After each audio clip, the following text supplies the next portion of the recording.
We're going to switch gears completely now. You may not have the time, the tools, or even the experience to do it yourself, but it's very important to pick a reputable pet groomer. Many claim that they can do the job, but not everybody can do it right. So how do you pick a pet groomer that you and your furry friend can count on? Well, Taria Avery, certified groomer and owner of Averys Pet Styling Salon and Boutique, joins us this morning with some tips. Good to have you.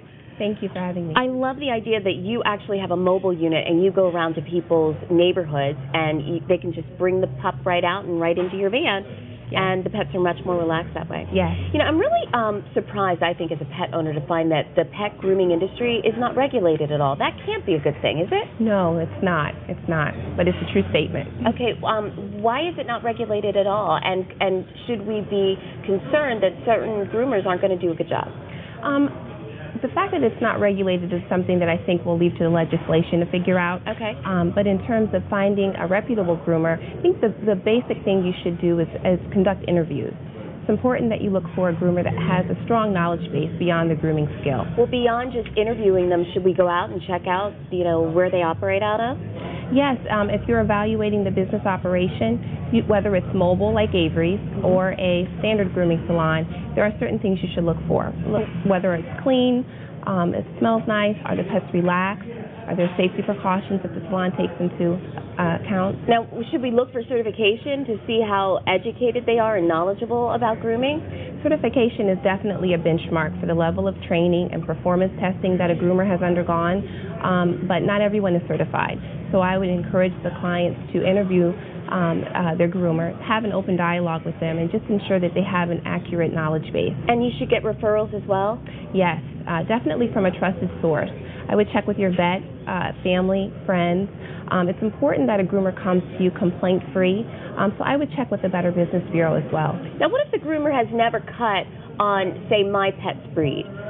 Should I trust them, or should I find somebody who's cut on my particular breed? Everybody deserves a fair chance, but it is important that you select a groomer that has experience with your breed of pet. Each breed has a specific look, and you need to make sure that that groomer can deliver on accomplishing that look. Now, you say that we should find a groomer that we can have a long-standing relationship with.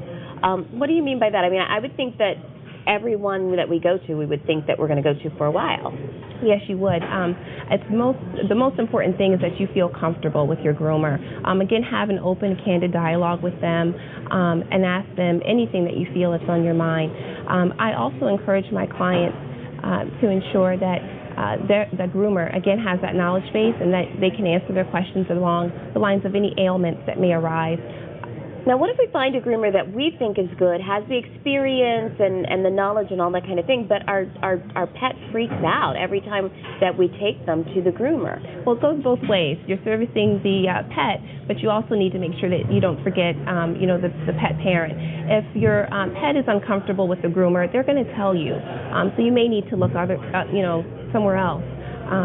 What is the rate, the going rate, would you say, on average for, is it by the hour or by the service that you charge? It depends. Some services are performed by the hour. Other services have a standard rate. Typically there's a range, but a lot of things go into pricing, especially in a mobile. Depends on where you live, how far you have to travel. The condition of the pet is very important. And when we talk about grooming, it's the fur, it's also the nails, is it the teeth and the ears too? Yes. Groomers are able to brush their teeth, clean their ears, cut their nails, give them a haircut. I always tell my clients it's more than a haircut though. Well, I think that we're very picky when it comes to our hair, when it's a hairdresser or a barber, so we should be picky when it comes to our pets, right? Yes, you should. All right, Taria Avery, certified groomer and owner of Averys Pet Styling Salon and Boutique, which travels around all the Philadelphia area, Delaware, New Jersey, and Pennsylvania as well. Thanks so much for joining us. Thank you for having me. All right, Greg, over to you. Hey, you want to